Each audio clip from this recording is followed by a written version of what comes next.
사건과 일화를 따라 걷는 중국사 산책 출발합니다. 이번 편에서는 전국시대에 장수의 오만으로 애꿎은 병사 40만 명이 산채로 죽임을 당한 중국사 최고의 대량 생매장 사건이었던 장평대전의 경과와 결과를 돌아보겠습니다. 장평대전은 전국시대였던 기원전 262년에서 기원전 260년에 걸쳐 전국 유궁 중 하나였던 진나라와 조나라 사이에서 벌어진 대규모 회전을 가리키며 전국시대의 판도를 변하게 만든 대표적인 전투의 하나였습니다. 이 큰 싸움에서의 승리는 진나라가 천하를 통일하는 기반이 되었으며 패전국인 조나라가 몰락하게 되는 결정적인 계기가 됩니다. 이제 이야기 속으로 들어가겠습니다. 화씨벽과 문경지교의 주인공인 인상현은 기원전 279년 진왕이 주최한 민지의 회담에서 기지를 발휘해 해문왕의 목숨을 지켜낸 바 있었다. 이 회담이 있은 지 9년 후에 진나라는 다시 대군을 동원하여 조나라를 공격하였으나 명장 조사에게 대패하였다. 기원전 262년 진나라가 다시 조나라를 공격하여 중원 깊숙한 지역에 위치한 장평에서 대치하였다. 이때 조나라에서는 해문왕이 죽고 아들 효성왕이 즉위하였으며 장군 조사 또한 이미 죽고 인상현은 위독한 상태였다.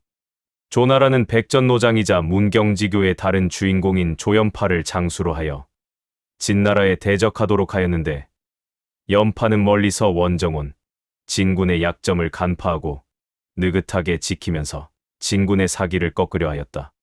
기원전 260년 연파와 대치하고 있던 진나라의 장수 왕을은 다시 군사를 이끌고 조나라의 상당을 공격하기 위하여 출진하였다. 하지만 이미 상당의 군민들은 성을 버리고 도망간 상태였으므로 진나라의 왕은 왕을에게 상당의 군민들을 추격하게 하였다. 그러나 진군의 움직임을 간파한 연파는 장평에 강력한 보루를 쌓고 진군에게 대항하였다.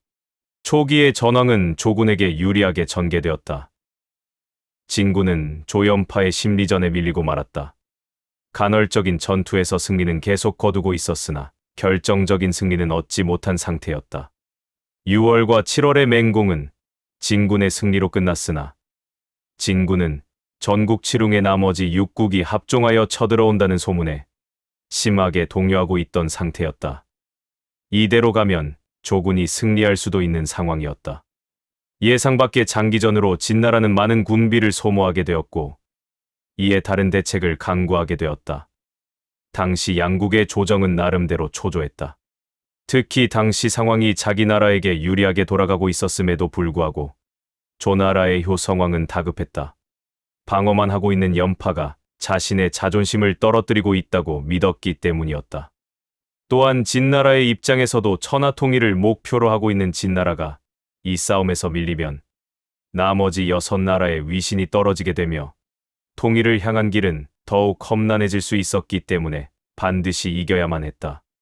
게다가 당시 진나라의 재상이었던 범수는 이미 몇 차례의 실책으로 징계를 받았기 때문에 이번 전투에서 패배한다면 그의 몰락은 자명한 일이었다.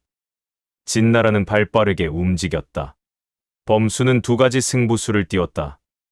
우선 당시 지휘관이었던 왕을을 몰래 백전노장 100기로 교체할 것을 진왕에게 청하였다. 또한 진나라는 명장 연파가 전투를 계속 지휘하면 진나라가 승리하기가 어려움을 알았기에 이간책을 써서 조나라 지휘관의 교체를 공작하기로 하고 조나라 내부에 첩자들을 투입하여 이러한 소문을 퍼뜨리게 하였다. 연파가 진을 공격하지 않는 것은 뒤에서 진과 내통하고 있기 때문이다. 연파는 나이가 늙고 겁이 많아 싸우려 하지 않고 있다. 진이 두려워하는 것은 조사의 아들 조괄이 장군이 되어 오는 것이다. 조괄이 장수가 되면 진나라 군대는 그날로 무너질 것이다. 효성왕은 원래 연파가 겁이 많아 싸우려 하지 않는다고 그를 좋아하지 않았다. 유언비어를 그대로 믿은 효성왕은 조연파를 지휘관 자리에서 내치고 대신 조괄을 장수로 삼아 사령관을 대신하게 하였다. 병석에서 이 소식을 들은 인상여가 간하였다. 왕께서는 명성만 듣고 조과를 쓰십니다. 그러나 조괄은 검은고에 악교풀을 칠하여 고정시켜 놓고 검은고를 타는 것, 즉 교주고슬과 같습니다. 조괄은 그의 아버지 조사가 남긴 글을 잘 읽었을 뿐이고 임기응변할 줄 모릅니다. 그러나 조왕은 듣지 않고 조과를 장수로 삼았다. 여기서 교주고슬이란 고사성어가 생겨났다. 융통성 없이 원칙만 고수하는 꽉 막힌 사람 또는 그 상태를 뜻하는 말이다. 새로운 지휘관이 된 조괄에 붙이는 명장 조사였다. 그는 생전에 진나라의 군대를 상대로 대승을 거둔 전력이 있었던 장수였다. 그는 병사들을 아꼈고 욕심이 없어서 전투에서 이긴 후 왕에게 하사받은 은상은 병사들에게 모조리 나누어 주었다고 한다.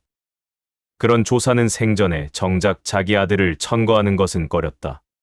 이유는 간단했다. 그의 성품 때문이었다. 조괄은 병법에 통달한 수재였다. 소년 시절부터 병법을 배운 조괄은 스스로 천하에 자기를 당할 자가 없다고 자부하고 있었다. 그러나 그뿐이었다. 외우기만 한 병법을 실전에 응용하는 능력이나 경험은 전혀 없었던 것이다. 게다가 그는 거들먹거리고 뽐내는 것을 좋아했다고 한다. 일찍이 그의 아버지 조사와 병법을 논한 일이 있었는데 조사는 조괄의 잘못을 발견할 수 없었다. 그러나 잘한다고는 말하지 않았다. 조괄의 어머니가 그 이유를 물으니 조사는 이렇게 말했다. 싸움이란 사지에 뛰어드는 것이다. 그런데 괄은 그것을 쉽게 말하니 나라에서 만일 괄을 장수로 삼는다면 우리 군대는 괄 때문에 패하고 말 것이다.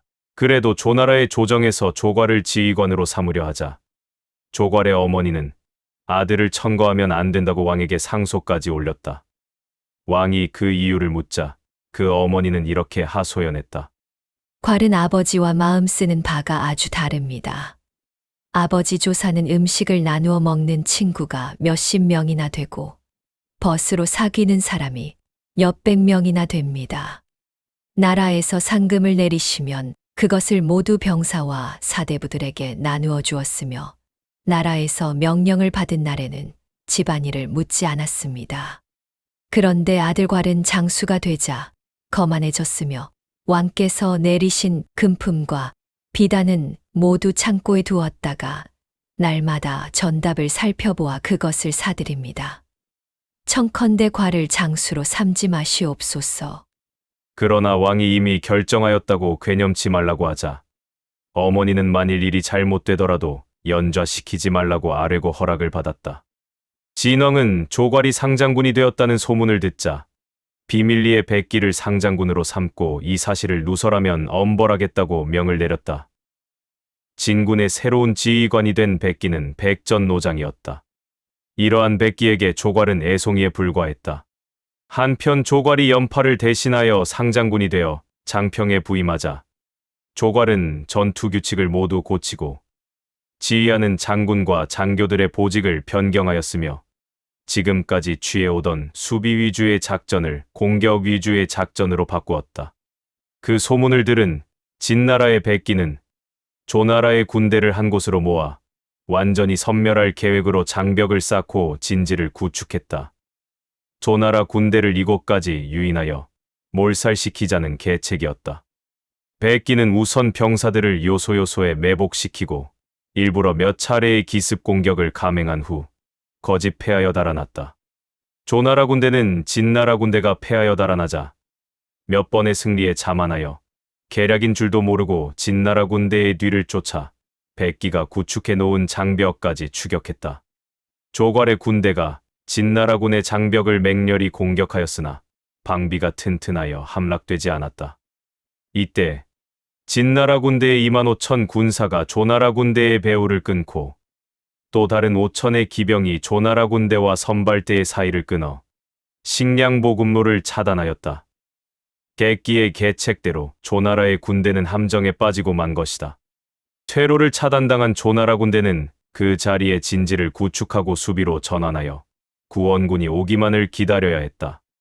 이런 상태가 46일 동안 계속되니 보급로가 끊긴 조나라 군사들은 굶주려 서로 잡아먹는 지경에 이르렀다. 막다른 골목에 이르자 조괄은 마지막으로 직접 정예부대를 앞세우고 포위망을 뚫기 위해 선두에 서서 싸웠으나 남은 것은 의기일 뿐. 조괄은 분전 끝에 진나라 병사의 활에 맞아 죽고 말았다. 지휘관을 잃어버리고 식량이 다 떨어진 조나라 군대는 여지없이 무너져 진나라 군대에게 40만 명 모두 항복할 수밖에 없었다. 40만 명이란 숫자는 당시 조나라의 15세 이상 60세 이하 남자 인구의 대부분이었다. 백기는 한꺼번에 40만 명이라는 엄청난 포로를 잡게 되었지만 많은 포로를 먹일 군량이 없었기에 결국 끔찍한 선택을 했다. 백기는 조나라 군사들에게 조를 나누어 구덩이를 파괴한 후 그곳에 군사들을 그대로 묻어버렸으며 전투에서 죽은 조나라 군사들의 수급을 모아 영루에 쌓게 하였다. 백기는 이 산을 두로산이라 부르고 두로산 꼭대기에 지은 누각을 백기대라고 불렀다. 백기는 어린 군사 240명은 조나라로 살려보냈다. 뒷날 한 시인이 이 참담한 장면을 다음에 시로 그렸다고 전한다. 발척 백기대는 모두가 해골이요. 들판에 뒹구는 뼈 겨우 수만 구뿐이겠는가. 화살과 돌이 무정히 날아다닌 것은 전투에서 이기려 한 것이었으나 불쌍하게도 항복한 군사들은 무슨 죄가 있단 말인가. 이러한 잔인한 생매장 조치로 얻게 된 효과는 상당했습니다. 조나라의 항전 의욕을 완전히 빼앗아 버렸을 뿐만 아니라 진나라에 대항하는 자는 죽음뿐이라는 것을 다른 5나라에 경고하는 의미도 있었던 것입니다. 농사를 지을 남자들이 거의 남지 않게 된 조나라는 이후 완전히 몰락해버리고 말았습니다. 조괄의 어머니는 조왕이 약속한 대로 벌을 받지 않았다고 합니다. 다음 해에 진나라의 군대는 드디어 조나라의 수도 한단을 포위하였습니다. 그리고 1년여의 포위 끝에 수도 한단이 거의 함락되기 직전에 다행히도 초나라, 이 나라의 구원군이 도착하여 겨우 포위를 풀 수 있게 되었습니다. 조나라가 당장 망할 운명은 아니었는지 초나라와 위나라의 도움으로 겨우 위기를 넘겼지만 조나라의 운명은 여기까지였습니다. 결국 조나라는 장평의 대전으로 40만 명 이상의 장정을 잃고 나라가 괴멸 직전에 이른 지 40년이 채 못된 기원전 228년에 진나라의 장군 왕전에게 점령당하여 진나라에 병합되고 마는 것이지요. 조나라가 망한 것은 비단 장수 한 사람의 오만과 방심만은 아니었을 것입니다. 하지만 한나라의 멸망을 앞당기고 죄 없는 40만의 장정을 생매장되게 만든 책임을 면할 수는 없을 것입니다. 이상으로 장수의 오만으로 애꿎은 병사 40만 명이 산채로 죽임을 당한 중국사 최고의 대량 생매장 사건이었던 장평대전의 경과와 결과를 돌아보았습니다. 감사합니다.